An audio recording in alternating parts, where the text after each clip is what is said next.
پہلے وہ شادی بیاہ اور نکاح کے تعلق سے بیان تھا، جس موقع سے ہم نے یہ بات کہی تھی کہ کچھ باتیں اس موضوع پر اور کروں گا، اسی سلسلے کی کچھ اور باتیں آپ کے سامنے پیش کرنے کی کوشش کروں گا۔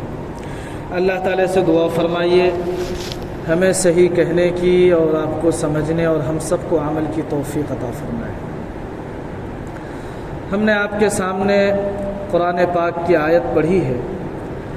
اللہ تعالیٰ اس آیت میں فرماتے ہیں کہ وَأَنكِحُوا الْأَيَامَ مِنكُمْ وَالصَّالِحِينَ مِنْ عِبَادِكُمْ وَإِمَائِكُمْ کہ اپنی اولاد غلام باندی جو نیک ہیں ان سب کی نکاح کرو، شادیاں کرو۔ إِن يَكُونُوا فُقَرَاءَ اگر وہ لوگ غریب ہیں، مالی اعتبار سے کمزور ہیں، يُغْنِهِمُ اللَّهُ مِنْ فَضْلِهِ اللہ اس کی غربت کو دور کر دے گا، اس کی غریبی کو دور کر دے گا نکاح کی برکت سے۔ من فضلہ اللہ اس پر فضل فرمائے گا، اپنے فضل سے ان کی غریبی کو، ان کی تنگ دستی کو دور کرے گا۔ اور آگے فرمایا واللہ واسع علیم اللہ تعالیٰ بہت وسعت دینے والے اور علم والے ہیں، یعنی اللہ کو پتہ ہے کہ کس کو کب کشادگی دینی ہے، خوشحالی دینی ہے، اور اس چیز سے اللہ واقف ہے۔ اگر اللہ نے شادی کا حکم دیا ہے اور اللہ کا یہ وعدہ ہے کہ شادی کراؤ، اگر فقیر ہیں تو میں اس کو غنی کروں گا، مالدار کروں گا، اور اللہ تعالیٰ سے زیادہ جاننے والا کون ہو سکتا ہے؟ کوئی نہیں ہو سکتا ہے، اللہ جاننے والا ہے۔ اس آیت کی روشنی میں ہم اپنے آج کے زمانے کے سماج کو، آج کے زمانے کے ماحول کو ایک نظر دیکھیں۔ ہمارے زمانے میں ایک کانسیپٹ، ایک تصور یہ بنا ہے کہ پیر پر کھڑا ہو جائے پھر شادی کرائیں گے۔ یہ پیر پر کھڑا ہو جائے یہ ایک ایسا جملہ ہے، بولنے کو چھوٹا ہے، لیکن اس کو ایک بہانہ بنا کر لوگ پیر پر کھڑا کرتے کرتے کرتے ایک نوجوان کی جوانی گزر جاتی ہے۔ ایک گھر میں ایک لڑکا بالغ ہونے کے بعد آدھی جوانی گزار دیتا اور پیر پر کھڑا ہونے کا بہانہ لے کر ماں باپ شادی نہیں کراتے ہیں، اور کہتے ہیں شریعت میں بھی تو یہی بات ہے، طاقت ہو تو شادی کرو، طاقت نہیں ہے تو نہیں کرو۔ لیکن شریعت کی طاقت اور چیز ہے، ہمارے سماج اور آج کے ماحول میں جو طاقت کا معیار بنایا یہ کوئی دوسری چیز ہے۔ ہمارے یہاں طاقت کا معیار یہ ہے کہ لڑکا اپنا گھر بنا لے، بلڈنگ کھڑا کرے، لڑکا اپنی گاڑی لے لے، لڑکا 50,000 کم سے کم منتھلی کمانے والا بن جائے، لڑکا 4 ویلر پر چلنے والا ہو جائے، اور لڑکا جب شادی کرے تو کسی ایسے گھر میں پیغام ڈال سکے جس لڑکی کا باپ خود لاکھوں اور اربوں پتی، کروڑ پتی ہو۔ یہ طاقت کا معیار ہمارے معاشرے نے بنایا ہے، ہمارے سماج نے بنایا ہے۔ پیر پر کھڑا ہونے کا مطلب لڑکا ایک دم خوشحال ہو جائے، مالدار بن جائے، بہترین بلڈنگ کھڑا کرے وہ، اور جناب بہترین پیسے کمانے والے بن جائیں۔ یہ پیر پر کھڑا ہونا اور طاقت کا مطلب ہمارے معاشرے نے سمجھا ہے، لیکن شریعت کی نظر میں طاقت سے مراد یہ پیر پر کھڑا ہونا نہیں ہے۔ طاقت سے مراد یہ ہے جو ہم نے پہلے بھی کہا تھا کہ جو 2-3 وقت کے کھانا کھاتے ہیں وہ کھانا اب اسے کھلا سکیں۔ جہاں 4 آدمی کا کھانا پکتا تھا اس گھر میں 1 پلیٹ اور کھانا بڑھانے کی طاقت ہو جائے۔ گھر بلڈنگ نہیں ہے، ٹین کا بن جائے، کسی اور کرائے پر گھر لیا جا سکتا ہے، ضروری نہیں ہے اپنی زمین پر گھر کھڑا کیا جائے۔ کرائے پر مکان مل رہا ہے، چند سال کرائے پر گزار کرنے کے لیے کوئی ایک روم مل جائے بیوی کے لیے۔ ہم کپڑا پہنتے ہیں، ہر سال عید کا موقع آتا ہے، ہم اپنے لیے جو ہے 10,000 کی شاپنگ کر لیتے ہیں، اس کو تھوڑا معیار گھٹا کے کچھ اپنی بیوی کے لیے کپڑے خرید سکیں، ان کو پہنا سکیں۔ بس یہ شریعت کے اندر طاقت کا مطلب ہے کہ آپ کھا سکیں، بیوی کو کھلا سکیں۔ رہائش کے لیے بلڈنگ ضروری نہیں ہے، کرائے پر مکان مل جائے، اس مکان میں بھی بیوی کو آپ رکھ سکیں، کپڑا پہنا سکیں، ضروری دوا علاج کرا سکیں۔ اور شریعت کا جو یہ معیار ہے، شریعت کی جو یہ کرائٹیریا ہے، آج تقریباً ہر لوگ یہ کچھ کر سکتے ہیں، لیکن جناب ہر ایک کا ایک سنہرا خواب ہے، ایک سنہرا خواب دیکھتے ہیں اور اس خواب کے اندر جیتے ہیں، اور اس خواب کے ساتھ اپنا ایک پلان بناتے ہیں کہ میرا یہ ہوگا وہ ہوگا، پھر ہم ایسے گھر میں اپنا رشتہ بھیجیں گے، وہاں سے لڑکی لے کر آئیں گے۔ اس خواب کے چکر میں جناب زندگیاں بیت جاتی ہیں، زندگیاں گزر جاتی ہیں۔ آپ کو میں ایک حقیقت بتاؤں، دنیا میں کوئی ایسا مذہب نہیں ہے جس نے شادی بیاہ پر اتنا حریص ہو، اتنا زور دیا ہو جتنا کہ مذہب اسلام نے زور دیا ہے۔ مذہب اسلام نے شادی بیاہ پر بہت زیادہ زور دیا ہے، اور جو یہ آیت ہے کہ اگر کوئی فقیری غریبی کے ڈر سے شادی نہیں کرتا ہے تم ان کی شادی کراؤ، اللہ تعالیٰ اس کو غنی کریں گے، اللہ اس کو مالدار کریں گے۔ اس آیت کے بعد حضرت عمر رضی اللہ عنہ فرماتے ہیں کہ مجھے نوجوانوں پر تعجب ہوتا ہے کہ اللہ کا وعدہ ہے کہ شادی کرو اللہ مالدار کرے گا، اور پھر وہ شادی سے پہلے مالدار بننا چاہتا ہے نکاح کو چھوڑ کر۔ حیرانی ہوتی ہے کہ ایک طرف اللہ کہہ رہے شادی میں نکاح مالداری ہے، شادی کراؤ مالداری آئے گی، لیکن دوسری طرف لوگ شادی سے پہلے برکت اور مالداری ڈھونڈنا چاہتے ہیں۔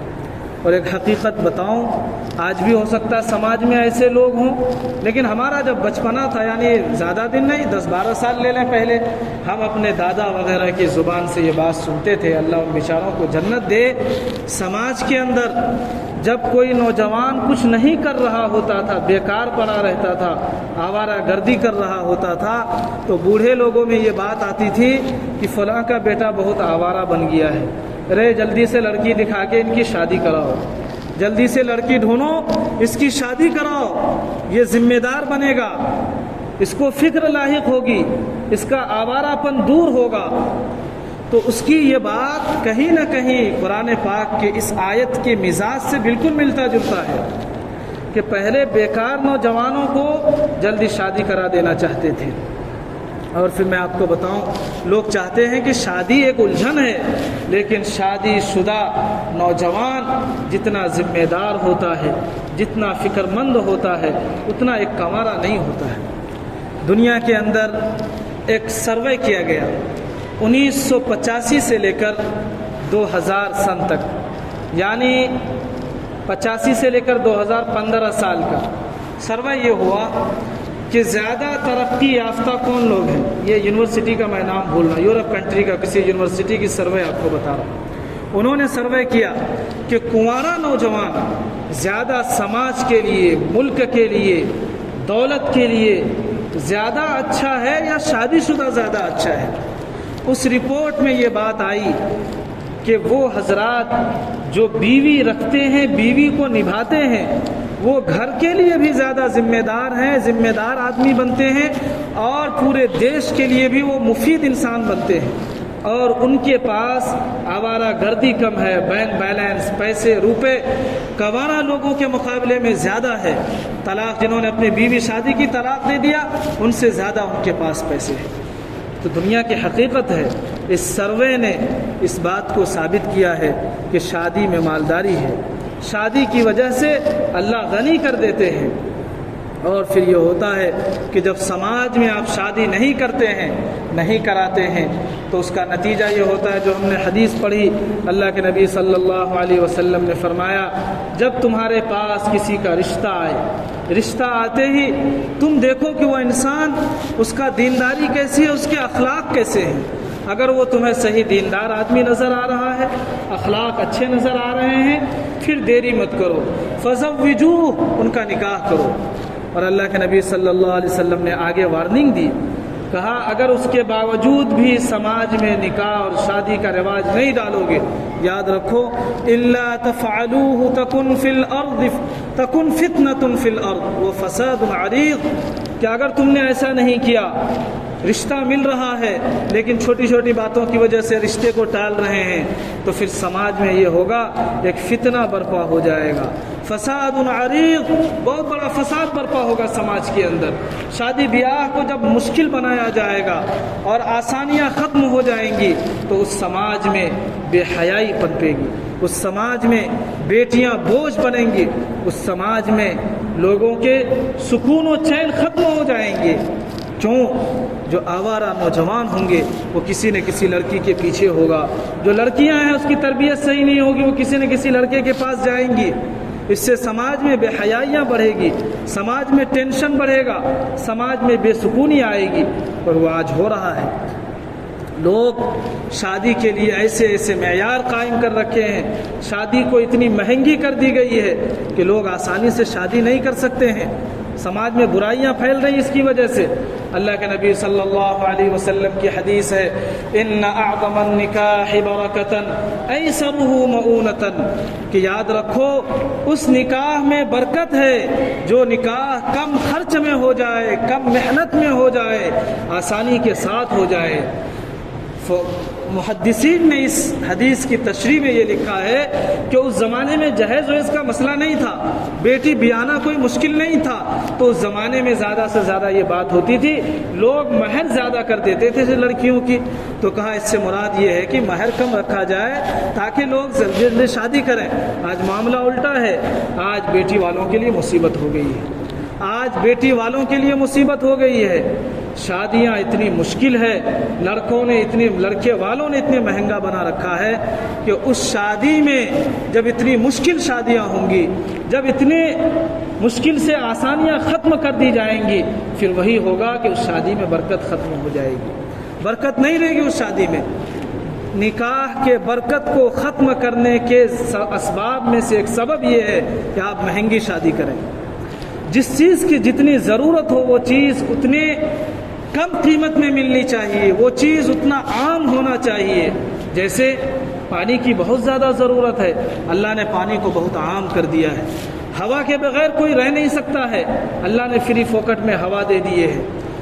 اسی طرح سے سماج کی ایک بہت بڑی ضرورت شادی بیاہ ہونا ہے، آپ نے اس کو مشکل بنا رکھا ہے۔ مشکل بنانے کی وجہ سے آپ کے سماج میں بگاڑ ہے، پاک دامن لوگ وہاں پر موجود نہیں ہے۔ اللہ کے نبی صلی اللہ علیہ وسلم کے زمانے میں کس طرح شادی ہو جاتی تھی؟ ایک مجلس لگی ہوئی ہے اللہ کے نبی کے دربار میں، ایک خاتون آتی ہے، وہ خاتون آ کر کہتی ہے، اے اللہ کے رسول مجھے آپ سے نکاح کرنا ہے، اگر آپ چاہیں تو مجھ سے شادی کر لیں۔ عورت نے کہا، اللہ کے نبی صلی اللہ علیہ وسلم تھوڑی دیر سوچنے لگے، سوچنے کے بعد ایک صحابی تھے کنارے میں، انہوں نے کہا، اللہ کے رسول اگر آپ اس سے شادی نہیں کرنا چاہتے ہیں تو میرا ان سے نکاح کر دیجئے، میری ان سے شادی کر دیجئے، میں تیار ہوں۔ اللہ کے نبی صلی اللہ علیہ وسلم نے پوچھا، تمہارے پاس مہر دینے کے لیے کیا چیز ہے؟ کوئی چیز ہے لے کر آؤ۔ وہ گھر جاتا ہے، کہتا ہے اللہ کے نبی اللہ کی قسم میرے پاس کچھ نہیں ہے۔ کہا کچھ نہیں ہے؟ کہا کچھ نہیں ہے۔ کہا پھر یہ شادی کیسے ہو سکتی؟ مہر دو۔ تو وہ صحابی خاموش ہو گئے۔ پھر اس صحابی جو ایک چادر انہوں نے لپیٹ رکھی تھی گردن سے لے کے پیر تک، غربت کا یہ عالم، وہ صحابی کہنے لگتے ہیں، اللہ کے رسول میرے پاس یہ چادر ہے جو میں پہن رکھا ہوں، یہ چادر۔ اللہ کے نبی صلی اللہ علیہ وسلم نے کہا، اللہ کے بندے یہ چادر تم پہنو گے یا مہر میں دو گے؟ کیسے شادی ہو سکتی ہے؟ وہ صحابی مایوس ہو جاتے ہیں کہ میں شادی کرنا چاہتا ہوں، میرے پاس طاقت نہیں۔ اتنی غریبی کے عالم میں صرف ایک چادر ہے اور وہ صحابی شادی کرنا چاہتا ہے۔ اللہ کے رسول صلی اللہ علیہ وسلم سوچ رہے ہیں کسی طرح یہ شادی کر دی جائے، غور و فکر کر رہے ہیں۔ ابھی مجمع میں بیٹھے ہوئے تھے، اچانک اللہ کے نبی صلی اللہ علیہ وسلم نے فرمایا کہ تمہیں کچھ قرآن پاک یاد ہے؟ کہا اے اللہ کے رسول مجھے فلاں فلاں صورت یاد ہے، فلاں فلاں صورت یاد ہے۔ جب اللہ کے نبی صلی اللہ علیہ وسلم نے یہ سنا کہ ان کو فلاں فلاں قرآن پاک کی صورت یاد ہے، اتنا سنتے ہی اللہ کے نبی صلی اللہ علیہ وسلم نے نہ نکاح کا اعلان کیا، نہ نکاح کا خطبہ دیا، بلکہ ڈائریکٹ اللہ کے نبی کے زبان سے یہ جملہ نکلا، زوجتکہا ما معک من القرآن، اے فلاں اللہ کے بندے میں تمہارا نکاح اس عورت سے کر دیا ہوں اس مہر کے بدلے میں جو کچھ تمہارے پاس قرآن پاک ہے۔ اللہ کے نبی صلی اللہ علیہ وسلم نے شادی میں کتنی جلدی کی. اللہ کے نبی صلی اللہ علیہ وسلم نے ایک منٹ کے لیے، ایک سیکنڈ کے لیے یہ چیز نہیں سوچا اس بندے کے پاس صرف ایک کپڑا ہے، کھلائے گا کہاں سے، گھر میں رکھے گا کہاں سے، اس بیوی کو بسائے گا کہاں. کچھ نہیں، مہر کا انتظام ہوا، اللہ کے نبی صلی اللہ علیہ وسلم نے اس کی شادی کر دی. یہ بخاری کی حدیث میں آپ کو بتا رہا ہوں. اس حدیث کے ضمن میں شراح حدیث نے، فقہاء کرام نے کہا اگر کوئی عورت کسی غریب انسان سے شادی کرنے کے لیے تیار ہے تو اس کا شادی کر دینا ہی بہتر ہے، چاہے وہ کھلانے پہ طاقت نہیں رکھتا ہو، چاہے گھر دینے پہ طاقت نہیں رکھتا ہو. لیکن اگر عورت تیار ہے، مرد کرنا چاہتا ہے، آگے اللہ کے بھروسے اس کی شادی کی جائے گی، آگے اللہ کے بھروسے اس کی شادی کی جائے گی. یہ شادی کی ترغیب ہے، یہ شادی کا رواج ہے. اور اس زمانے میں جب شادی کو اتنا پرموٹ کیا گیا، اللہ کے نبی صلی اللہ علیہ وسلم کے زمانے میں جب ایک پاکیزہ ماحول تھا، جب ایک سچا معاشرہ تھا جہاں زناکاری بہت کم تھی، اس معاشرے میں شادی کو اتنا پرموٹ کیا گیا، شادی کو اتنا رواج دیا گیا.